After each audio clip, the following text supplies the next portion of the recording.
Anti-Aging Deputy. Kali ini kita lagi ada di Riau, Pekanbaru. Ada Dr. Erwin dan ada Dr. Jua. Ya, kita acara yang ke-5. Yang ke-5. Indah itu apa, Mbak? Oh, Indonesia Anti-Aging Conference. Ya, punyanya Perdaweri. Perdaweri Riau. Indah Riau. Ya. Riau. Ini Indah Riau. Riau.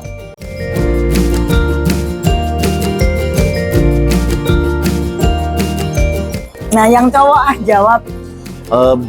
Bisa menumbuhkan otot lebih cepat bila asupan proteinnya sesuai dengan kebutuhan dan disertai dengan olahraga yang bersifat beban, ya, atau mengangkat beban seperti barbel dan lain sebagainya. Mbak, jadi kita kalau mau tumbuhin otot kita minum ya Mbak ya, sedikit whey dengan adanya beberapa asam amino di dalamnya, ada glisin, ada lisin, ya. Jadi supaya lebih membantu supaya kita tidak kendor.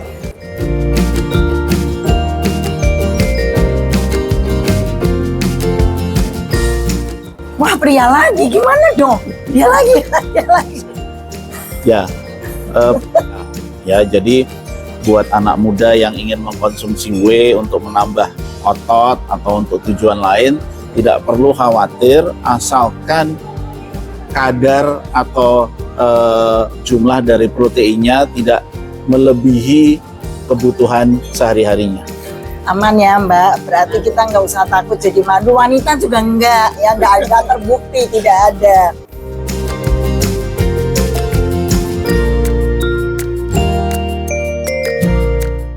Mbak, gimana Mbak? Boleh nggak ya whey protein buat kita gitu loh, yang nggak lagi olahraga? Gimana, Dr. Erwin? Tentunya boleh ya. Masa cuma buat yang nge-gym? Kan Sebenarnya banyak. kegunaannya banyak, benar.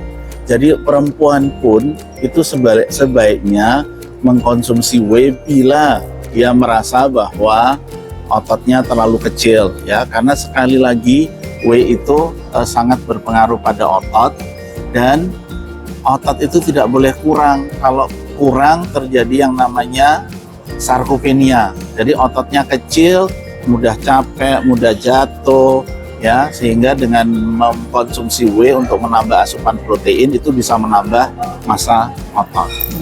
Jadi kalau kita di klinik suka ada yang namanya give strength.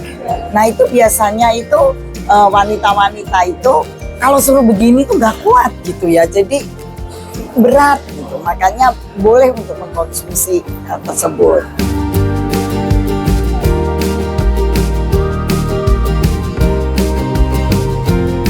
Mbak, sebetulnya boleh nggak menyebabkan gangguan ginjal nggak Mbak whey protein? Mungkin enggak ya. Harusnya enggak ya, kecuali kalau memang dia sudah ada gangguan ginjal sebelumnya. Karena asupan protein kan memang berat untuk ginjal, gitu kan Dr. Erwin? Ya, jadi yang penting sekali lagi adalah jumlahnya, ya. Jadi ingat Paracelsus, dosis, masalah dosis. Air kalau kebanyakan diminum juga kita terkena toksisitas dari air itu sendiri karena terlalu banyak diminum.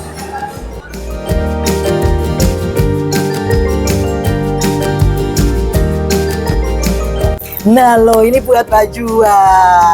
Karena Mbak Jua yang sehari-hari bergelut dengan akne.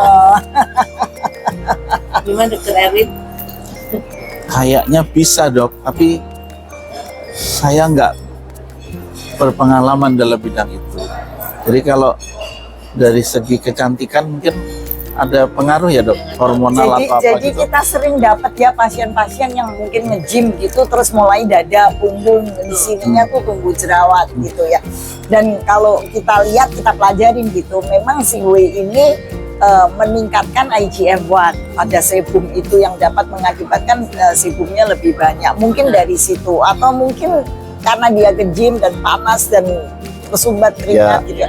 Jadi studinya tuh masih mix, tetapi ada kemungkinan Ya. bahwa Atau itu mungkin bisa. karena faktor hormonal, Ya, ya kan? Iya kan IGF-1-nya Ya. tadi naik ya. atau jadi mungkin karena berbagai faktor itu bisa menyebabkan adanya jerawat, tidak melulu karena whey protein saja ya. Seperti itu kira-kira. Halo, buat yang belum subscribe jangan lupa subscribe. jadi sebetulnya untuk whey protein ini bebas-bebas aja. Selama usianya udah cukup, jadi tidak pada anak-anak, tidak pada orang dengan gangguan ginjal atau diabetes, atau mungkin pada orang yang gangguan fungsi hati. Jadi pada orang sehat itu bisa diminum dan tidak perlu takut ya. Karena kadang-kadang ibu-ibu suka ketakutan gitu, tanya, kenapa ya anak saya minum-minum whey? Ini bahaya enggak? Gitu ya. Jadi sebetulnya tidak berbahaya untuk minuman-minuman itu. Jadi silakan yang ingin mengkonsumsi, atau mungkin untuk para senior yang mulai malnutrisi ya, Dr. Erwin ya, yang mulai kekurangan nutrisi itu perlu diberikan tambahan dari whey. Sekian kita dari Riau. Bye bye, see you.